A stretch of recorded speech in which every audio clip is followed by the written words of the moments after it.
বন্ধুরা, আজকে সানলাইটের পরিমাণ মারাত্মক। আজকে প্রচণ্ড রোদ উঠেছে। ভাবলাম আজ একটা ভিডিও করব। আর এই যে ট্রান্সমিটার মডিউল যেটা, আমি সেটা ফুল ওয়াটার প্রুফ করে ফেলেছি। এই যে এটা আমাদের ওই লাইট সেন্সার, যেটা সূর্যের ইন্টেন্সিটিকে মেজার করে। তো আমি এর ওপরে একটা ডিফিউসার টাইপের বা একটা ভালো পলি পেপার আমি অনেকবার করে দিয়ে এটাকে টাই দিয়ে খুব ভালো করে আটকে দিয়েছি, যাতে করে জল পড়লে এটা নষ্ট না হয়ে যায়। আর এখান থেকে একটা CAT6 কেবিল গিয়ে ওই আমাদের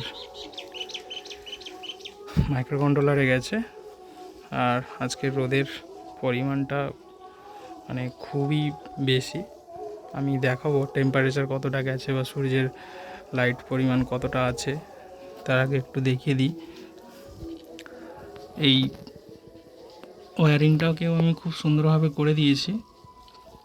যে এখান থেকে যে ওয়্যারটা এসছে, এখানে এসে ডিরেক্ট এই হচ্ছে ট্রান্সমিটার মডিউল। তো এই দেখতে পাচ্ছেন অলরেডি এলইডি ব্লিঙ্ক করছে।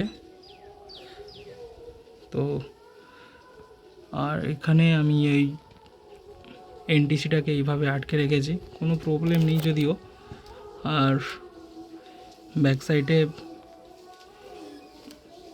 এইভাবে দেওয়া আছে, বেশি বড় জায়গা করে আমি দিইনি, মোটামুটি একটা আটকে রেখেছি।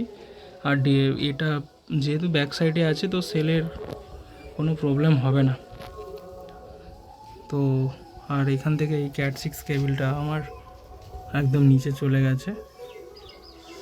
তো এই হচ্ছে, এইভাবে আমি ওয়াটার প্রুফিং করে দিয়েছি এটাকে। ভাবছিলাম এক্সট্রা কোনো বক্স টক্স দেবো, তো তারপরে দেখলাম বক্স দিলে এতটা ভালো ওয়াটার প্রুফিং হচ্ছে না। তো সেই কারণে আমি এটাকে এইভাবে প্লাস্টিকে র্যাপিং করে দিয়েছি, দিয়ে টাই দিয়ে ভালো করে আটকে দিয়েছি, এক ফোঁটাও জল যাবে না। আর এটা খুব সুন্দর ফিটিং হয়েছে। তো এবারে আমি নিচে গিয়ে সানলাইট কিংবা প্লেটের টেম্পারেচার এখন কতটা আছে আমি দেখাই। সঙ্গে আর একটা জিনিস আমি দেখিয়ে দিই, এখন অ্যাম্পিয়ার কতটা যাচ্ছে। তো আমি এটাকে এখন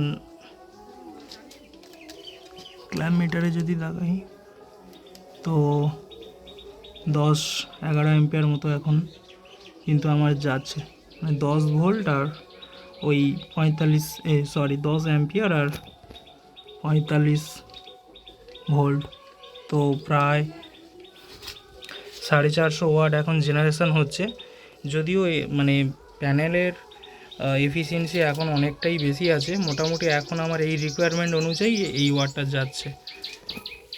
কারণ খুব একটা লোড দেওয়া নেই, জাস্ট ব্যাটারিটা চার্জ হচ্ছে আর কয়েকটা ফ্যান চলছে। তো নিচে এই রিসিভার মডিউলটা বা মাস্টার মডিউলটাকে আমি এইভাবে বক্সে রেখেছি। তো এটা আমি আগের ভিডিওতে দেখিয়েছি। তো এখন যেটা আমি দেখাবো, দেখুন বন্ধুরা, প্লেটের টেম্পারেচার এসপিভি কোথায় গেছে, 67.5 ডিগ্রিতে গেছে। আর আমার রুমের টেম্পারেচার আছে 31 ডিগ্রি।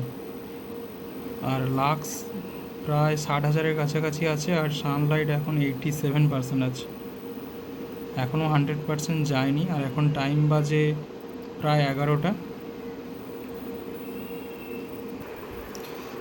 সেম ইনফরমেশান এখানেও একই। তো এটা রুমের টেম্পারেচার 31, এটা প্লেটের প্রায় 66 ডিগ্রি। আর সানলাইট 87 আছে। তো যাই হোক, আজকের মোটামুটি টেম্পারেচারটা কিংবা ওয়েদারটা খুবই ভালো আছে। তো সেই কারণে আমি ভিডিওটা করলাম। আর একটা জিনিস, এখন আমার ব্যাটারি চার্জিং অ্যাম্পিয়ারটা দেখাই। দেখুন বন্ধুরা, এই এখন কটা বাজে, 11টার মধ্যে প্রায় 14 ভোল্ট উঠে গেছে। তো এটা আমার 15.2 টু বা থ্রি পর্যন্ত সেট করা আছে, তো ওই পর্যন্ত যাবে, মানে বাল্ব মোডে যে চার্জিংটা। আর এখন আমার চার্জিং হচ্ছে 25 অ্যাম্পিয়ারে, তো ফুল চার্জ হয়ে যাবে প্রায় 12টা 1টা নাগাদ, ইজিলি হয়ে যাবে, দিয়ে ফ্লোটিং মোডে চার্জ হবে।